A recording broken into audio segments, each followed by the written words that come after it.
Good day, meron tayo ngayong grass cutter. Check natin kung anong sira nito.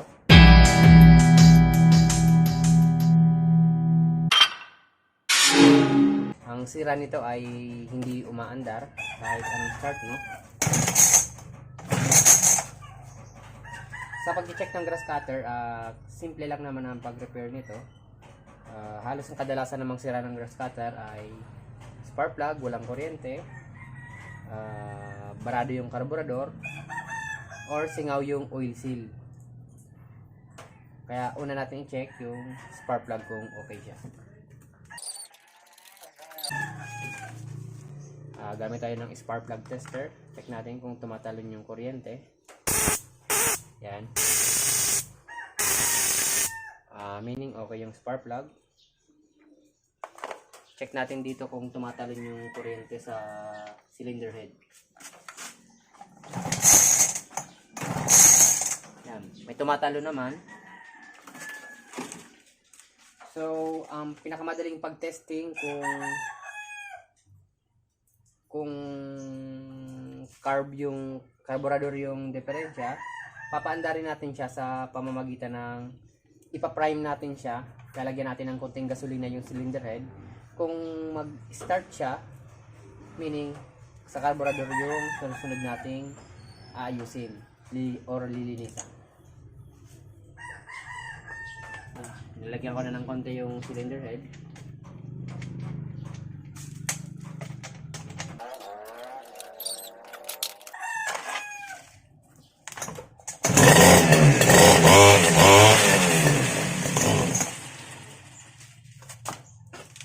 Nakita nyo, umandar siya gamit yung fuel input natin sa cylinder head. Umandar siya, meaning sa carburetor na yung next natin titingnan.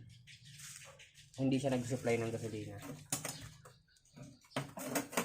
Ay, ang pag-check naman pala kung oily seal yung diferensya, dapat pag nag-hand crank ka, humihigop yung makina sa carburetor.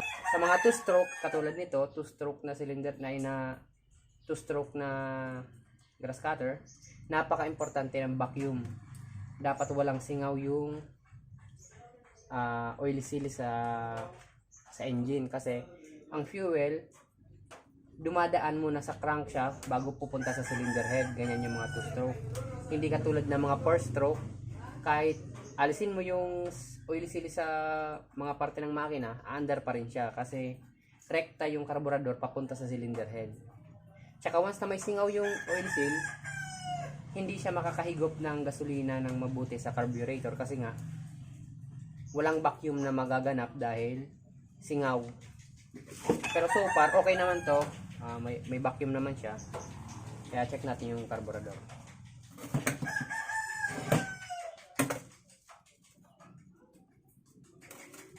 Itong klase ng carburetor pala na to is very ordinary.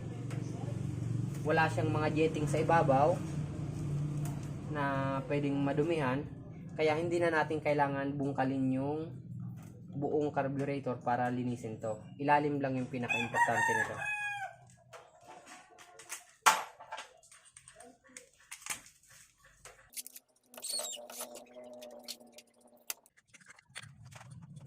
Madumi na nga. Tanggalin natin ang kanyang main jet.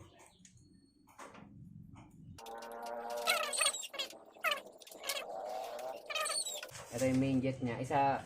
Bali wala pala tong pilot jet or main jet. Isa lang to. Kasi napakasimple lang ng makina na to.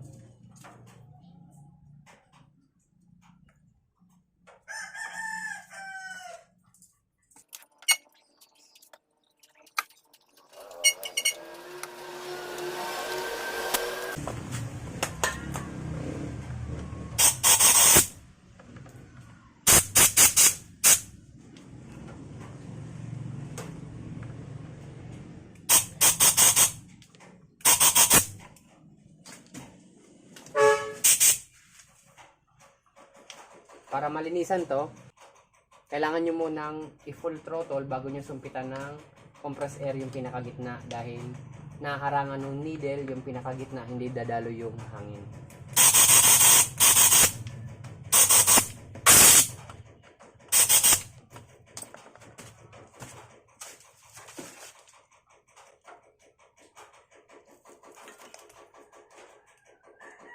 hanginan nyo rin yung main jet.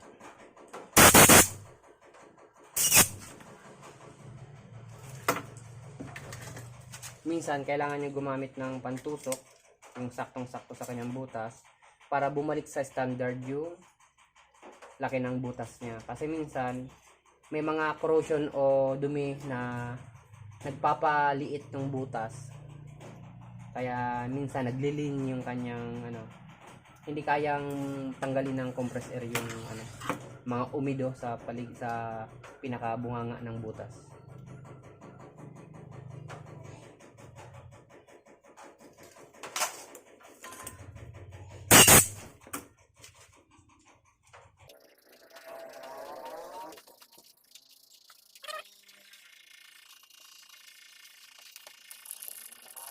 Hindi na natin to i-ultrasonic cleaner na carburetor dahil napakakonti ng mga nito, fuel waste, air waste nito.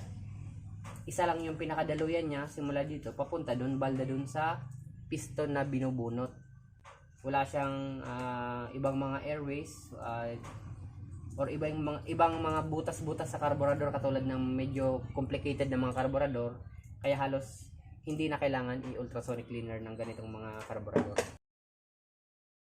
Dagdag ko lang, ang mga grass cutter at ibang ganitong klaseng mga equipment, dalawang klase yung carburetor. Yung isa, katulad nito, nasa ibabaw yung tangke.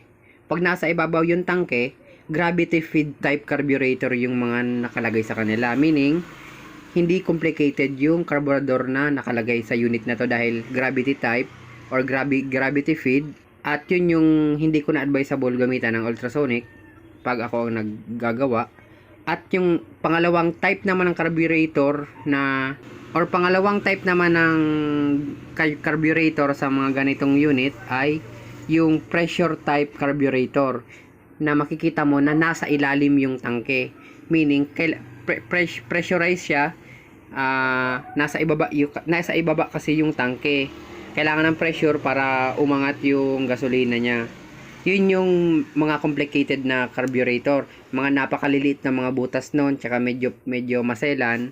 Kaya kailangan talagang, or kung ako magtrabaho, mas advisable ko na igagamitan ko siya ng ultrasonic cleaner para mas malinis ang mabuti yung mga daluyan ng gasolina at hangin, para mas malinis siya compare sa traditional cleaning.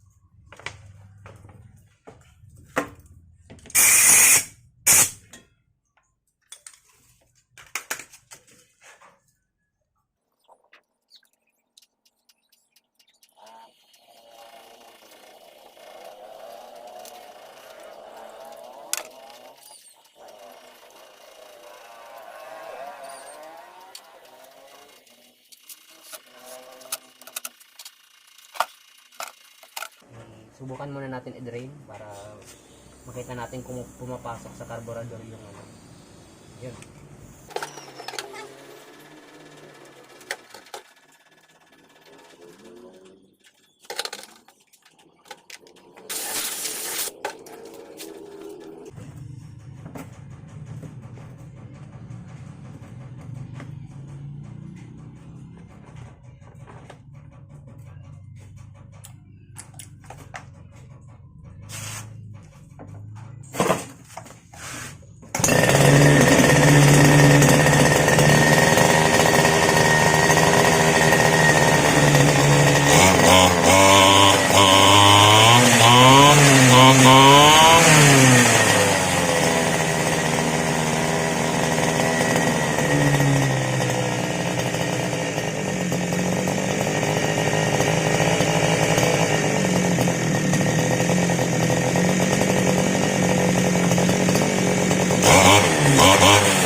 So ayan, okay na. See you sa next vlog.